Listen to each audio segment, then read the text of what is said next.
तो थोड़ा गिरावट की वजहों को भी समझना ज़रूरी है। एक वजह तो सिंपल हमें पता चली है कि वहाँ सिर्फ एक कंसर्न है कि एआई के ऑटोमेशन के जो है वो ज़्यादा प्रभाव की वजह से जो है वो आईटी के शेयरों में गिरावट आ रही है। लेकिन और भी क्या वजह हो सकती हैं आईटी को लेकर, अभिषेक से ही जान लेते हैं। अभिषेक, क्या और वजह हो सकती हैं आईटी में इतनी बड़ी गिरावट? 5% इंडेक्स टूट गया आज। देखिए विकास, ये एआई को लेकर चिंताएं कोई नई नहीं है, ये तो पुरानी है। और उसके बाद एंथ्रोपिक का भी मामला आया कि एंथ्रोपिक ने, जो कि अमेरिका की एआई स्टार्टअप कंपनी है, उन्होंने अपने चैटबॉट में प्लगइन डाला, कुछ टूल्स डाले, और ऐसी आशंका हुई कि बहुत सारी चीज़ें ऑटोमेट हो जाएंगे, तो आईटी शेयरों के लिए, हमारी कंपनीज के लिए फिर बिजनेस आगे किस तरह से पैन आउट होगा। वैसे ही स्लो ग्रोथ हम देख रहे हैं आईटी कंपनीज के लिए। एक आंकड़ा अमेरिका में आया है कल, वो आया है जॉब रिपोर्ट का।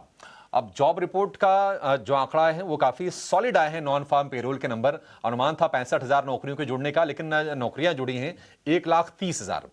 अब इतने बेहतरीन नंबर के बाद हुआ ये है, दो चीजें हुई हैं। एक तो ये हुई है कि अब आगे क्या यूएस फेड दरें घटाएगा, इसको लेकर सवाल है। क्योंकि अगर मजबूत आर्थिक आंकड़े रहते हैं तो फिर दरें घटाने की शायद जरूरत ना पड़े, जो कि आईटी कंपनीज के लिए नेगेटिव होता है। इसके चलते होता क्या है कि फिर आईटी स्पेंडिंग पर असर पड़ता है, स्टार्टअप फंडिंग पर असर पड़ता है। तो ये एक चीज ये है। दूसरी चीज ये है कि आईटी हमेशा से हमने देखा है कि एक मास एम्प्लॉयर रहा है। इंडिया में तो रहा ही है, अमेरिका में भी वही स्थिति रही है, वो तो ज्यादा हमसे अपग्रेडेड इकोनॉमीज हैं। लेकिन जो नौकरियां जो जुड़ी हैं अमेरिका में, वो हेल्थ में और सोशल सर्विस इंडस्ट्री में ज्यादातर नौकरियां, ये दो सेक्टर में ही ज्यादातर नौकरियां जुड़ी हैं। आईटी का उसमें नाम भी नहीं है। तो ये एक चिंता जरूर है बाजार को कि क्या आईटी में आगे और हम स्लो डाउन देखेंगे, क्या मैन पावर की रिक्वायरमेंट वहां पर और कम होगी। और अगर मैन पावर की रिक्वायरमेंट कम होती है तो भारतीय आईटी कंपनीज जो कि सर्विसेज बेस्ड हैं, मैन पावर बेस्ड हैं, और ऑटोमेशन पर चीजें चली गई, नौकरियां कम हुई, तो फिर इस सेक्टर के लिए गंभीर चुनौतियां खड़ी हो जाएंगी। क्योंकि हम देख रहे हैं कि निफ्टी आईटी इंडेक्स पिछले साल में 13% गिरा था, इस साल में 11% टूट चुका है। उसके पहले हम देख रहे थे कि मतलब 23-24 में लगभग 25% के आसपास की ग्रोथ थी इंडेक्स लेवल पर।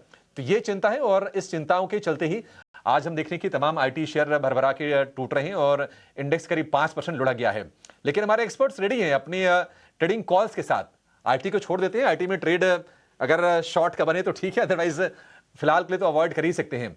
लेकिन ट्रेड के लिए चलेंगे सबसे पहले कुणाल जी के पास। कुणाल जी, गुड आफ्टरनून। बताइए, आज आपने कौन से स्टॉक्स आइडेंटिफाई किए क्लोजिंग कॉल के लिए?